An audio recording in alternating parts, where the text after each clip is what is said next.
Well, hiya, BookTube. Bill Ruttenberg here with the Ruttenberg Library. Wanted to come to you with a TBR for the next month and a half. So, as many of you know, I am a teacher, middle school teacher, and my summertime consists of June, July, and then about half of August. And so June is now done.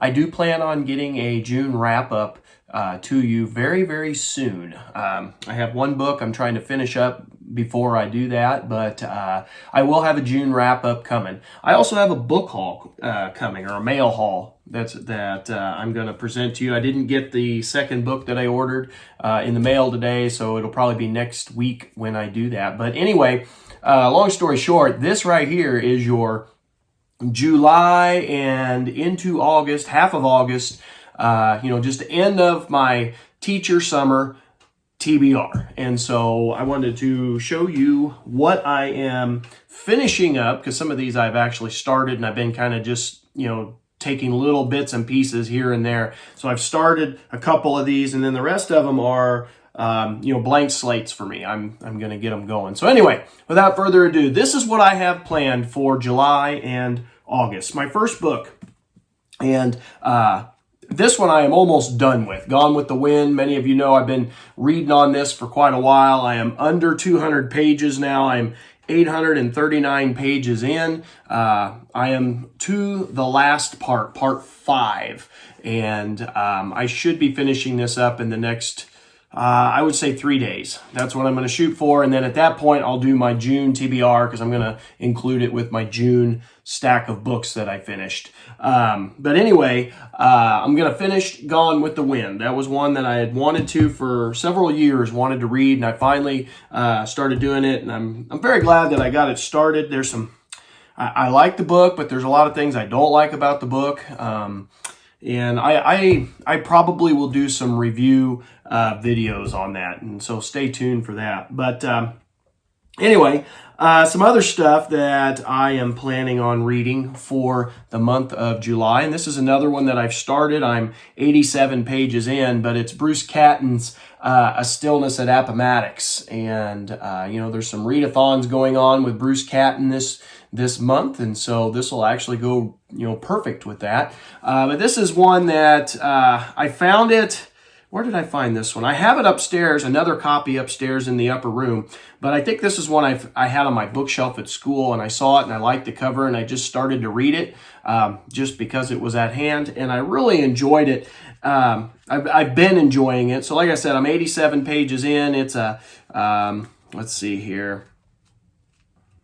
It's got 425 pages of text, so I'm almost a quarter. I'm probably about a fifth of the way through it, almost a quarter of the way through. So that's one that I plan on tackling in July. Another one that I have started is The Story of the Confederacy by Robert Selph Henry. And I actually picked this book up because of the biography that I read on Robert E. Lee a month and a half ago, and I picked this up just because I was interested in seeing that side of the story. I am definitely a Union man, but you got to see both sides of the story to totally understand it. So that was my idea. I'm 76 pages into this, and it is a let's see here, 470 pages of text. So, I'm well on my way getting started on that. And it's actually a fairly easy read. It reads pretty quick. And so, I know I've told you a little bit about this in past videos, so I'm not going to tell you too much, because like I said, it's one of them I already got started. So I'm going to continue to dip in and out of that through July and into August. One big old masterpiece that I went and found on my shelf the other day. I went upstairs in the upper room and got to digging around trying to find it, and finally did. If you remember back when I first started the channel a couple of years ago, over the last couple of years, the last 2 summers really, I have read one James Michener book each summer. and I had plans to read another one this year, and I had not got it started. And when I was doing my my mid-year freak out book tag, I got to realizing I had not read another Michener book, because I've been on the mission to read Michener, and I wanted to go through his complete works. And so the next one that I picked up, and this was actually several viewers, matter of fact, they recommended that I read Centennial. And so I found Centennial upstairs in my house, and so I am going to start digging into that one. I am not super familiar with, let's see, let's just look at it here right fast. It says, as did its eminent predecessors, Hawaii, the source, Centennial deals with its scene, the North American West, especially Colorado, from prehistory to the present. Long before man and the animals inhabited the land, these are the first characters to appear, beginning with Diplodocus 160 million years ago. She is followed by members of families whose descendants are important to the rest of the story: the horse, the buffalo, the beaver, the rattlesnake. Then, perhaps 12,000 years ago, the latecomers arrives, and the first man presented as an artist in the fashioning of flint and projectile points. And I'm not going to read the whole thing, but you get the idea. It's a history of the American West from the beginnings to the present, which James Michener is very famous for. A lot of his stories are like that. He'll pick a region and then give you a story that goes through the whole thing, connecting characters and families and stuff. So I'm looking forward to that. And again, that was recommended by several of you viewers out there, so I'm going to try that. Here are a couple books that have been sitting on the stack since last November, and I'm going to get them knocked out. And they're both by James McPherson, one of my favorite Civil War authors. And the first one is For Cause and Comrades, Why Men Fought in the Civil War. And this says it's the winner of the 1998 Lincoln Prize. And so I'm really excited about that. It's a pretty short book, a total of 237 pages. So it should read fairly quickly, I would think.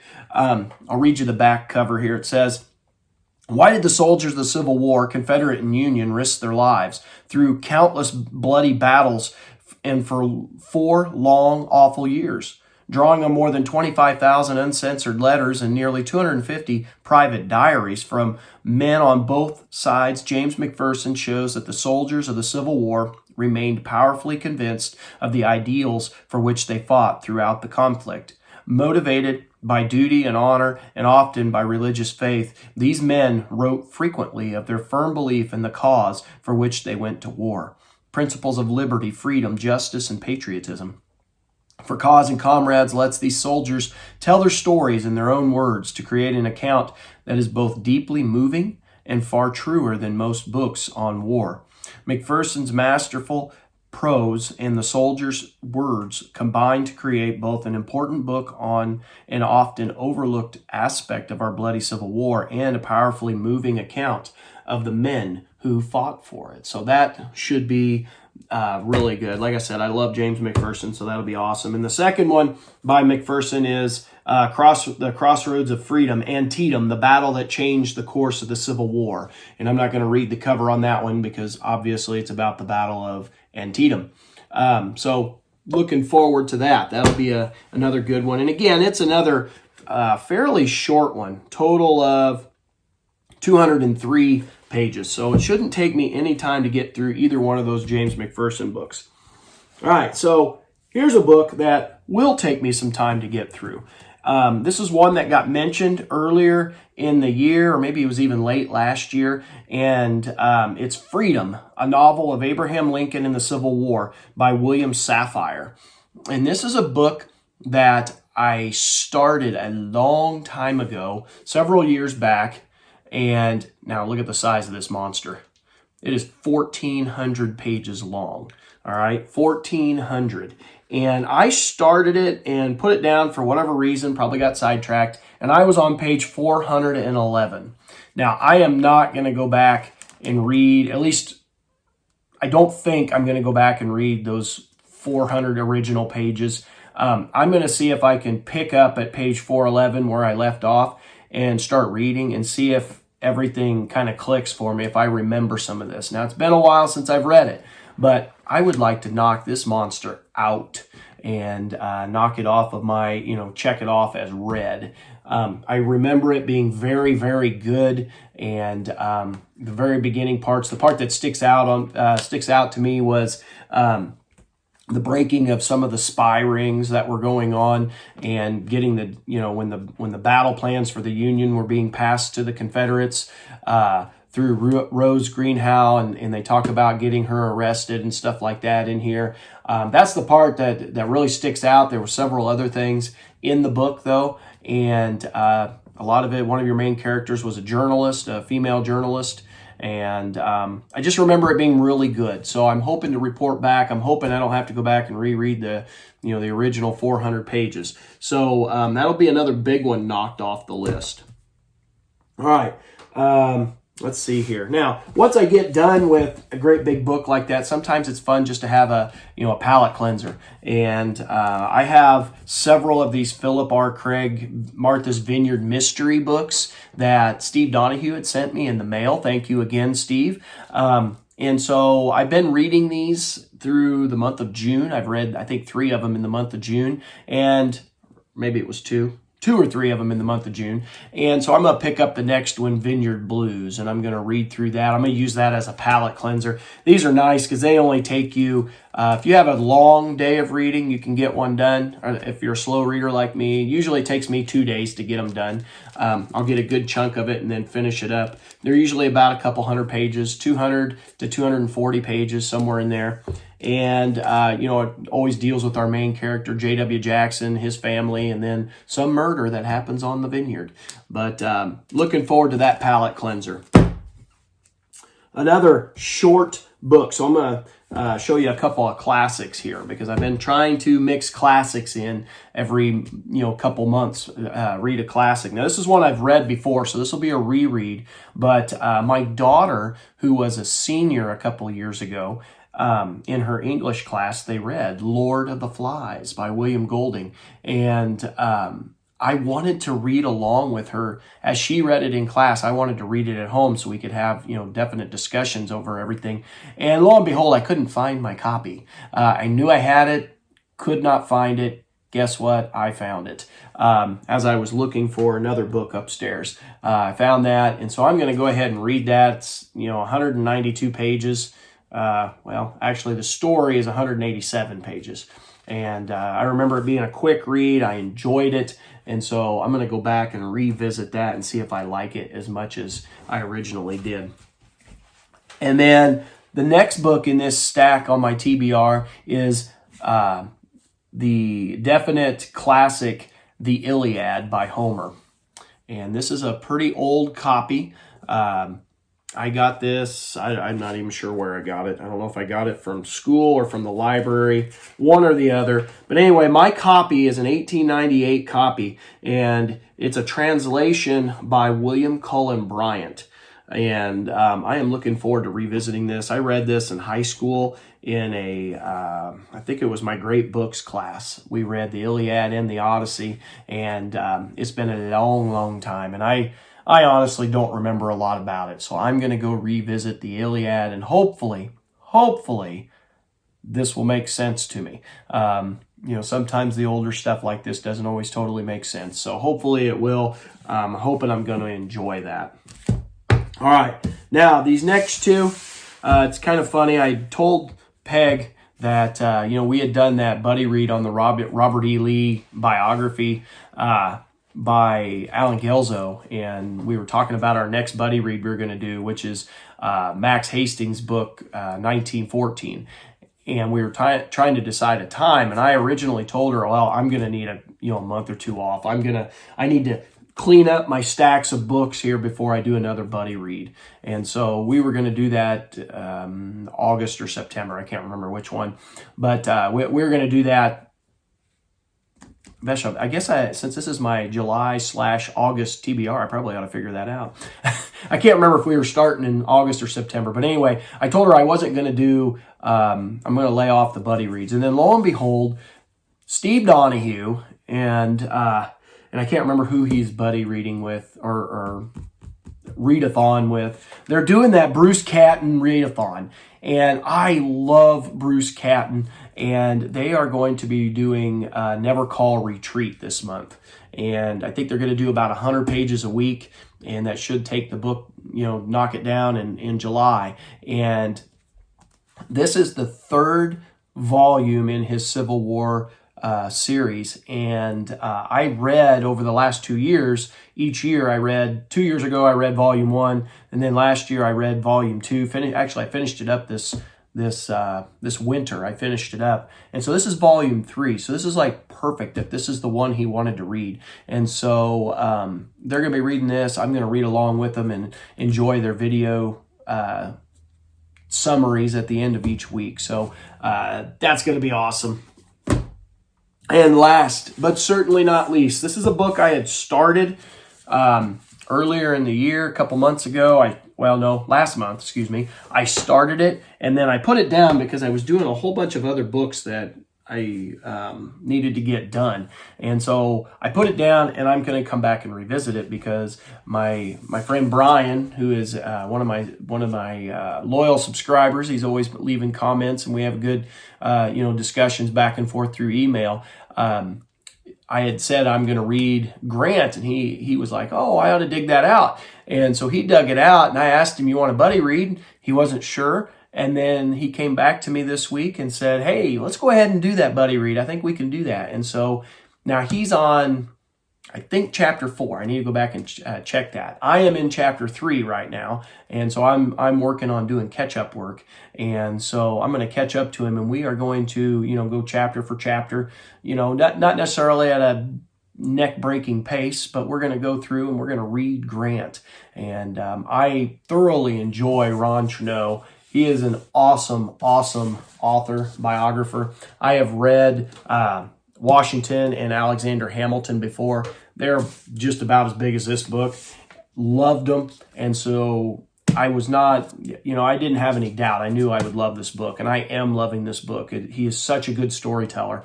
And anyway, we are buddy reading this. I am literally in the middle of chapter 3. When I get done with this video, I'm going to finish chapter 3, and I hope to leave some comments for Brian because he's already left his with me, so I need to return the favor.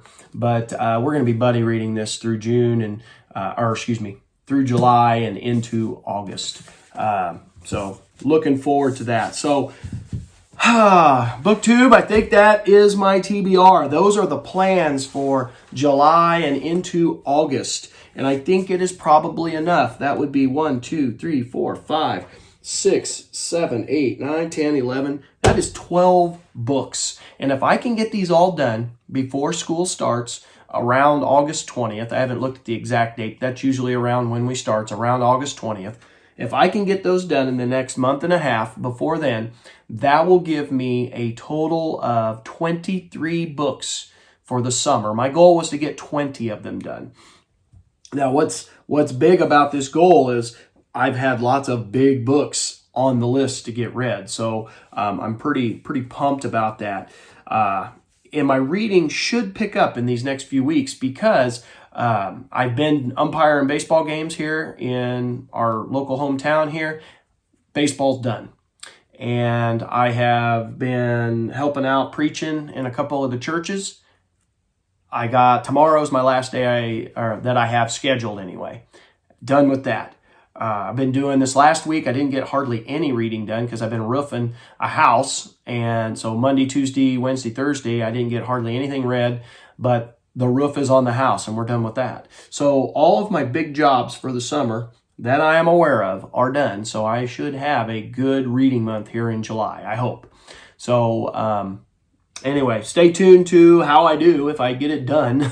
I'll try to bring you updates. And again, when I get Gone with the Wind finished, and I should get that done in the next couple days, I'll give you a June wrap-up and show you what all I got read in June. Because I think I had a total of 11, or I've got 11 books now. This will be number 12. So I'll get that June wrap-up and show you what all I read and what I thought was good and what I thought wasn't. And I also hope to do some discussion videos on Gone with the Wind. So anyway, until next time, BookTube, I hope you all are having a wonderful day. I hope the weather is not hot, but not cool. Ours is pretty good now because we've had rain in and out for the last day or so, but it's pretty nice outside. I'm hoping right now before lunch to get some reading done in actually the second half of that chapter in Grant. But anyway, until next time, BookTube, have a great day and happy reading.